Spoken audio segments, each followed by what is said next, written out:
코칭이라고 하는 말을 여러분이 들어보셨겠지요. 코칭.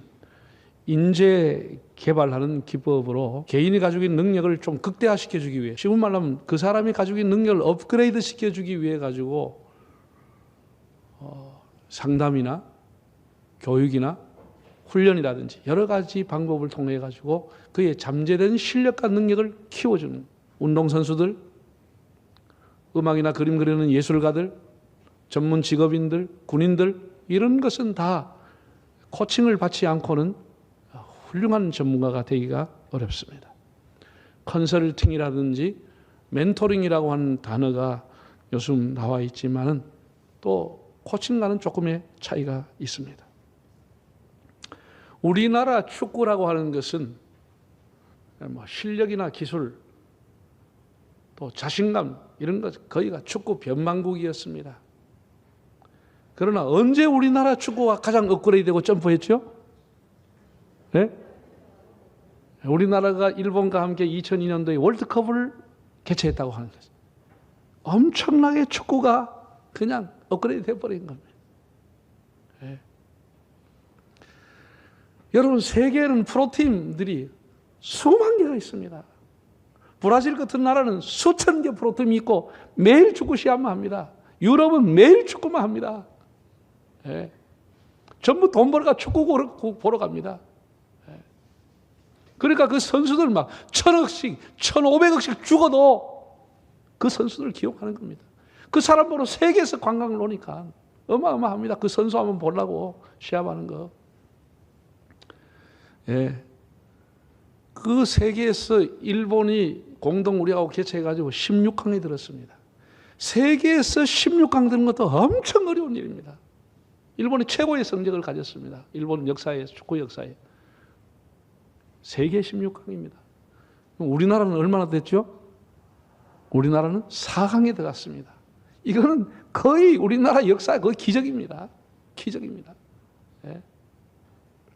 온 나라가 축구공 하나로 하나가 되고 낮밤으로 축구공과 흥분하고 축구공으로 다 응원 열기 도시든 시골이든 대단했습니다. 그때 우리나라 축구팀을 업그레이드 시킨 사람이 누구죠? 히딩크라고 하는 감독 코치입니다. 이분은 네덜란드 사람이고 네덜란드도 축구의 변방이었는데 이 사람이 들어가서 감독하면서 네덜란드를 월드컵 4강에 올린 사람입니다. 본인이 선수할 때는 별로였는데 감독을 얼마나 잘하고 지도를 얼마나 잘하는지 그 지도받은 팀이 세계 안에 손가락 안에 들어가는 거예요. 그러니까 이 사람은 국민의 상당히 인기를 받고 국민적인 영웅이 되고 서울 시민증도 주고 명예 시민증도 주고 그렇게 예우를 했습니다. 예. 정말 우리나라 스포츠계 레전드 감독이 된 사람이 히딩크입니다. 이때 이제 홍명보, 이영표, 박지성 이런 사람들이 발탁이 돼가지고 선수와 게임이 끝나고 나는데 세계에 진출해서 두각을 드러냈습니다. 우리나라 축구를 알렸습니다. 여러분, 우리 대한민국은 정말 신기하게도 우리나라 애국가에 하나님이 보호하사 우리나라 만세라는 기절이 들어가 있습니다. 너무나 놀랍습니다. 정말 우리 예수 믿는 사람이라도 하나님이 우리나라를 보호해 달라고 하는 그런 간절한 마음으로 기도한 마음으로 날마다 하나님의 은혜를 구해야 합니다. 사람이 가지고 있는 건 아무것도 아닙니다. 사람이 가지고 있는 지식이 그걸 여러분 가정 구해요? 여러분 자녀가 방탕할 때 여러분이 가지고 있는 지식과 과학이 여러분 자녀를 구할 수 있어요? 전혀 아무 관계 없습니다. 아무것도 못합니다. 오히려 안다는 것이 더 어렵게 가는 겁니다. 소크라테스의 친구 제사장이 델포이 신전에서 아테네에서 소크라테스가 가장 지혜로운 사람이다 라고 하는 신탁을 받았다고 소크라테스에게 알려줬답니다. 그러니 소크라테스가 이거 무슨 생뚱맞은 얘기냐, 나는 무식한 사람이다 손사래를 치고 아테네시의 가장 지혜로운 자를 찾아 나섰다는 겁니다. 그래서 아테네에서 최고의 권력과 힘을 가지고 있는 정치가를 만났는데 그 사람과 대화해 보니 그 사람이 자기가 가장 지혜롭고 자기의 정치와 자기의 정책이 아테네에서는 최고라고 스스로를 높이며 얘기했습니다.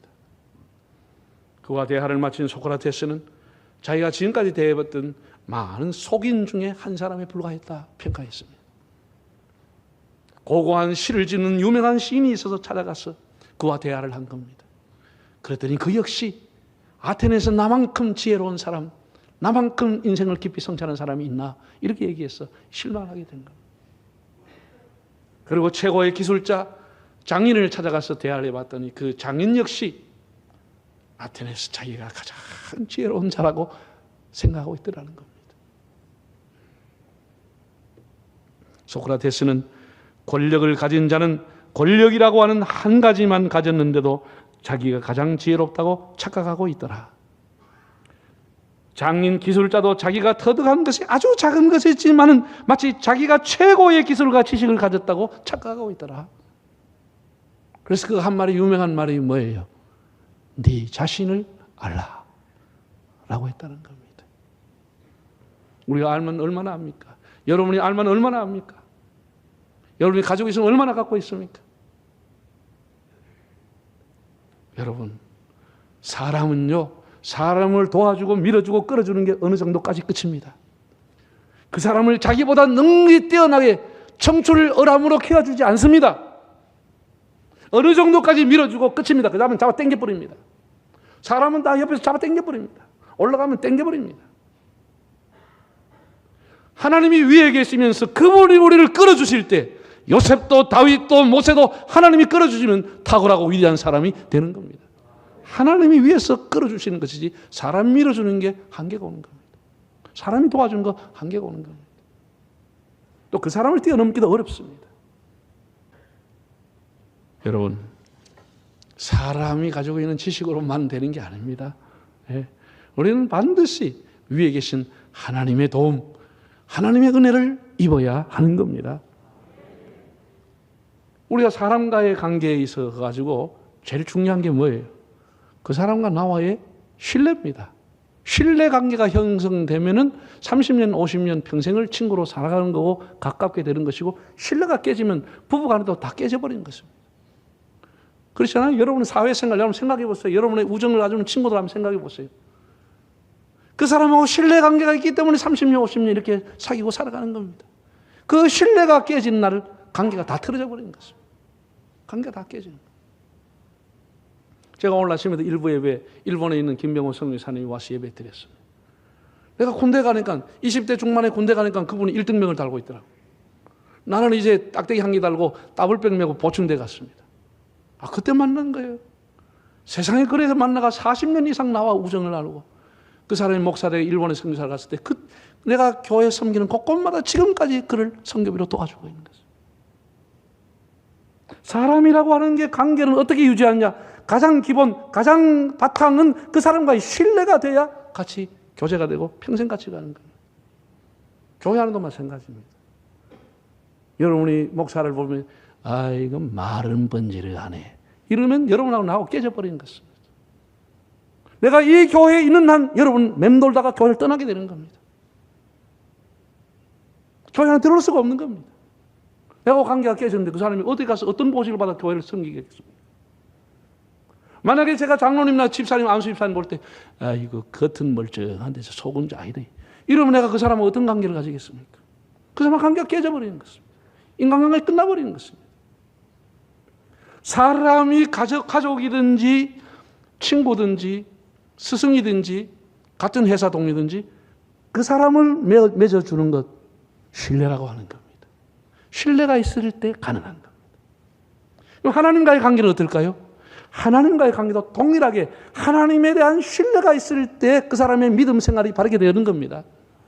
하나님의 존재하심, 하나님이 나를 다스리심, 하나님의 통치하심, 하나님에 대한 신뢰, 트러스트가 있을 때에 그의 신앙이 바르게 서는 겁니다. 하나님하고 아무 신뢰가 없는데 그 사람이 어떤 신앙생활을 하겠다는 겁니까? 그냥 교회에 왔다가 가는 것에 불과한 겁니다. 오늘 위대한 솔로몬은 우리에게 이렇게 말했습니다. 너의 마음을 다하여 여호와를 신뢰하라. 너의 명철을 의지하지 말라. 너는 범사에 하나님을 인정하라. 그래야만 너의 길을 고치 지도하시리라 라고 말했습니다. 저는 수십 년 전에 이 말씀의 의미를 깨닫고 제 목회 모토로 이 기절을 삼고 내 조그마한 명철 경험을 의지하지 않고 하나님과의 신뢰관계를 가지고 하나님의 코치를 받고 하나님의 인도를 받으려고 살아왔습니다. 사람이 가지고 있는 명철, 사람이 가지고 있는 지식, 그 경험, 그것만 의지해서는 안 되는 겁니다. 여러분, 지금 남북관계가 왜 파탄이 났습니까? 왜 강대강으로 치닫습니까? 신뢰가 깨지기 때문입니다. 신뢰하지 못하기 때문에 우리가 북한을 도와줄 수가 없는 겁니다. 그 돈 가지고 엉뚱한 데 쓰기 때문에, 북한 주민에 가져가고 핵무기를 만드는 데 쓴다는 것 때문에 우리가 줄 수가 없는 거예요. 신뢰가 깨지니까. 신뢰가 깨지니까. 모든 기업 간에도 신뢰가 깨지면 끝나버리는 것입니다. 더 이상 발주를 하거나 더 이상 그 사람의 혜택이 돌아가지 않습니다. 이게 가장 중요한 겁니다. 여러분, 인간의 문명과 인간의 지식과 의학, 과학이 최고라고 착각하면 안 됩니다. 그것이 다 해결해 주지 않아요. 어떻게 그 작은 지식이 가정 문제와 자식 문제 해결해요? 어떻게 그것이 질병을 극복하고 나라를 구할 수 있습니까? 그런 지식과 과학이. 여러분, 지금 온 세계 역사 중에 지금처럼 의학과 과학과 IT가 발전한 전례가 있었습니까? 가장 발전했습니다. 그러나 우리는 눈에 보이지 않은 조그만 코로나 바이러스 하나 아직까지도 완전히 점령하지 못했습니다. 그래서 다 마스크 끄고 다니는 거 아닙니까? 여러분, 전 세계에서 5억 3천만 명이 확진이 되고 사망한 사람만 630만 명이 코로나로 죽었습니다. 그 코로나 후유증으로 고통당하는 사람도 얼마나 많습니까? 우리나라도 코로나 확진자가 1820만 명이 넘었습니다. 죽은 사람도 2만 4천 명이 넘었습니다. 요즘은 아예 신고조차 안 하니까 통계 잡히지도 않습니다. 오해는 하지 마십시오. 과학이나 지식이나 의학을 믿지 말라는 것은 아니지만은 그것이 전부다, 그것이 모든 걸 해결한다, 그런 생각은 버려야 하는 겁니다. 그렇게 생각하면 안 되는 겁니다.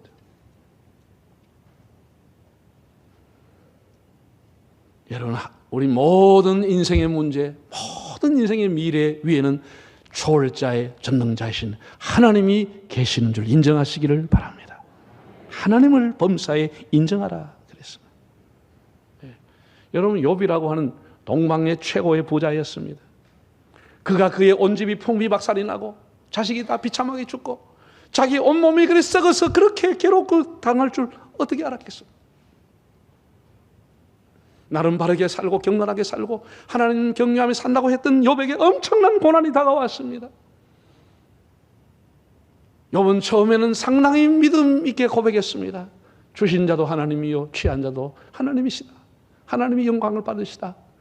그러나 그걸로 끝이었습니다. 그 다음부터 욥은 하나님 앞에 엄청나게 원망하고 불평하기 시작하는 겁니다. 하나님이 왜 나를 낳게 했습니까? 내가 왜 어머니 젖을 먹게 했습니까? 나가 왜 이런 고통을 당해야 됩니까? 하나님 앞에 몸부림을 취해서 그 고통과 아픔과 억울함을 하나님 앞에 하소연하고 하나님 앞에 질문해 보는 겁니다. 나 왜 이렇게 고통을 주는 이유가 뭡니까? 끊임없이 사람에게 답을 구하지 않고 그는 하나님 앞에 답을 구하기 위해서 하나님 앞에 울부짖었습니다. 저는 교인들이 하나님을 섬기면서 원망하고 불평하는 것에 대해서는 당연하다고 생각합니다. 사람이 하나님을 원망한다고 하는 것은 아직도 하나님을 믿고 있다는 의미입니다. 하나님을 등 돌리고 떠나지 않았다는 그것이 하나님 앞에 원망입니다. 등 돌리면 하나님 앞에 원망할 이유가 없죠. 아직도 하나님 앞에 해결할 부분이 있다는 것이죠. 하나님 찾고 있는 것이죠. 그래서 하나님 앞에 원망하는 거예요. 하나님은 어떻게 이렇게 할 수 있습니까? 나한테. 내가 얼마나 하나님 앞에 바르게 살았습니까? 이렇게 몸부림을 치는 거예요. 여러분, 신앙이라고 하는 것은 우리의 아픔과 눈물과 고통을 하나님 앞에 가져와서 질문해 가는 과정이 신앙이라고 하는 겁니다. 모든 걸 해탈하는 게 신앙이 아니고 하나님 앞에 눈물 흘리고 고통하고 절규하는 그런 시간들이 우리의 신앙생활인 겁니다. 이렇게 절규했던 욥이 어느 날 하나님 앞에 은혜를 받아 깨달았습니다. 그가 하나님 앞에 뭐라고 했죠? 나의 가는 길을 오직 그만 아시나니 나를 단련하신 후엔 내가 정금같이 나오리라. 내 인생에 가는 미래와 나의 가는 앞날을 하나님 그만만이 알고 계시는데 나 이렇게 고통 주고 나를 괴롭게 하는 것은 내 인생을 정금같이 만들어주시기 위해서다. 자기 스스로 하나님 앞에 질문하면서 답을 받게 되는 것입니다.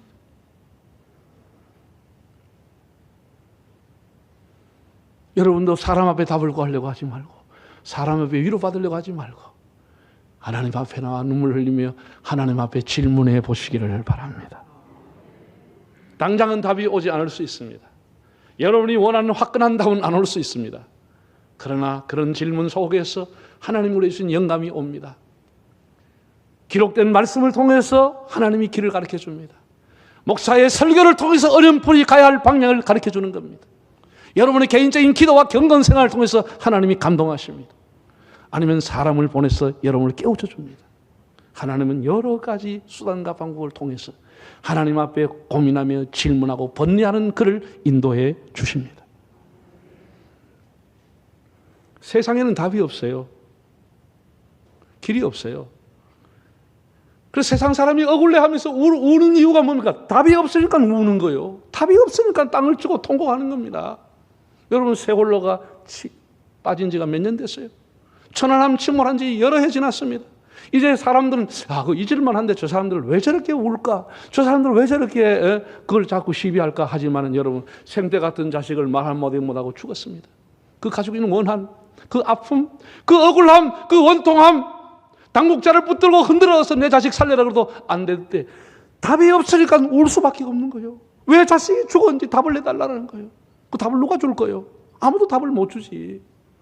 정부가 돈 몇 푼 줘가지고 답을 줘요? 누가 그 사람 답을 줄 수 있습니까? 그 억울함을. 그러니까 성경은 뭐라 그러냐? 우는 자와 함께 울어주라는 거예요. 우리가 답이 없으니까 그 사람 붙들고 같이 울어주는 거예요. 그거밖에 답이 없어. 그거밖에는 그를 위로해 줄 방법이 없어. 그래서 우는 자와 함께 울어버리라는 거예요. 네가 답을 주라고 말하지 않습니다. 답을 사람이 어떻게 줘요? 그 사람이 어떻게 해서 울음을 멈추게 할 사람 누가 있겠습니까? 없습니다. 하나님 외에는 그 사람의 억울함과 원통함을 그치게 할 사람이 없는 겁니다. 하나님 그에게 답을 주는 겁니다. 모든 것이 합력해서 선이 될 것이라는 하나님이 답을 줄 수 있습니다. 너의 미래는 나에게 있다. 너는 이 집안의 하나님의 미랄이 됐다. 하나님만이 그에게 답을 줄 수 있지. 어떤 사람도 그 말을 할 수가 없는 겁니다.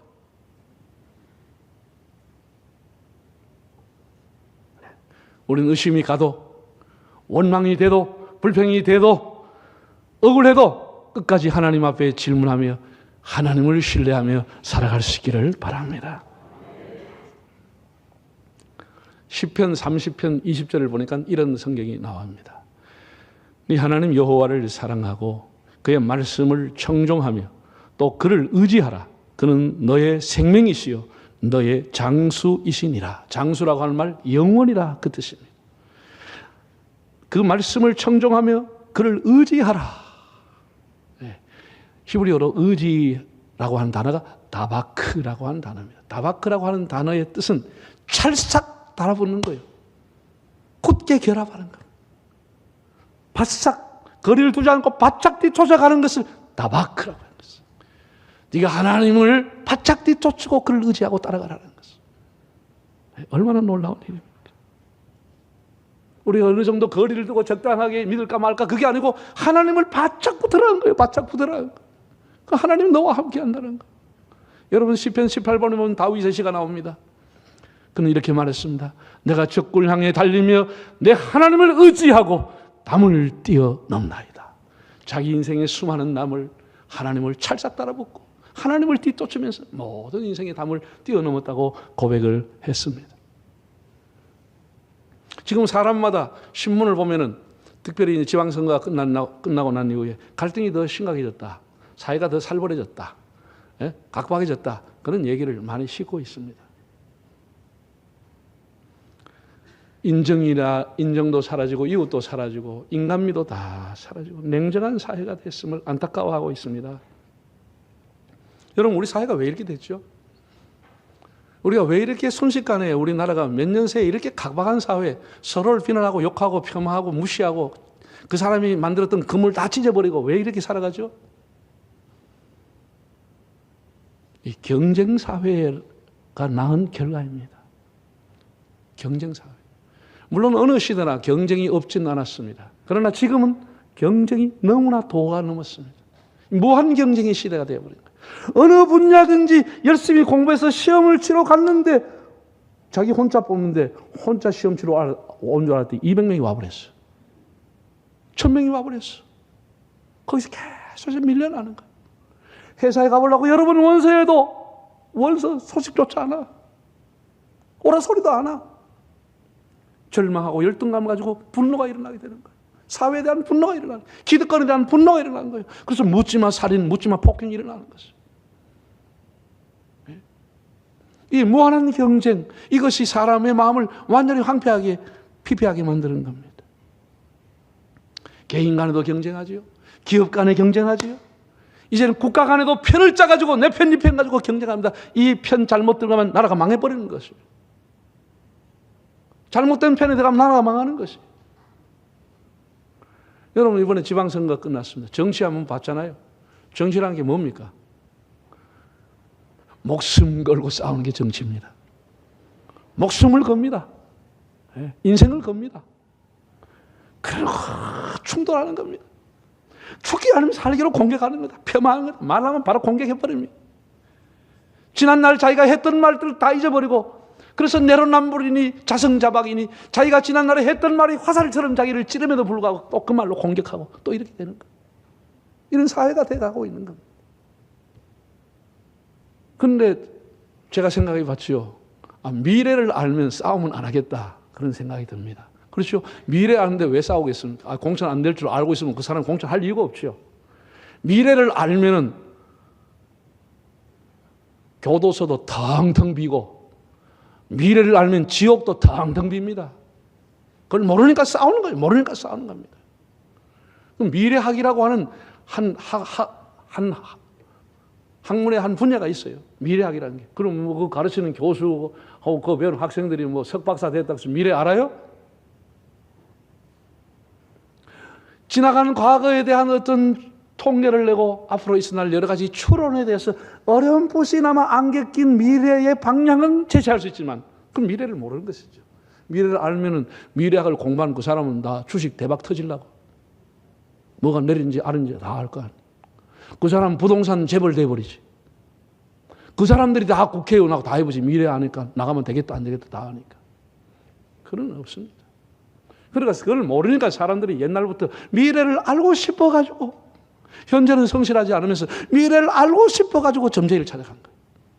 옛날에도 고대 사회에 점성가를 찾아간 거예요. 그 사람들 별 보고 별자리를 보고 다 점을 쳐줬습니다. 이래라 저래라 했습니다.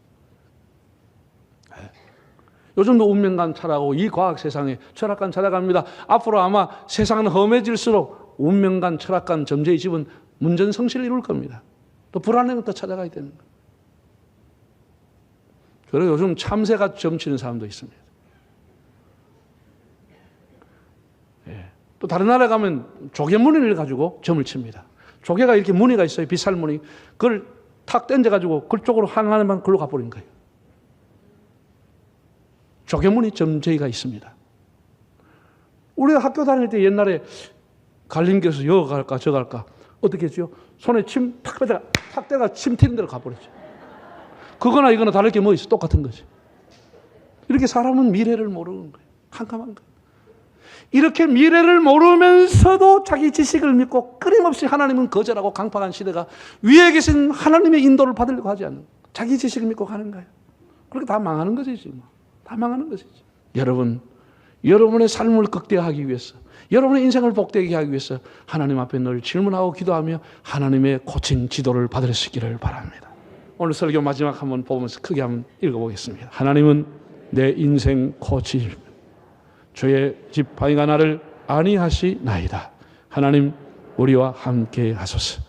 하나님 우리를 도와주소서.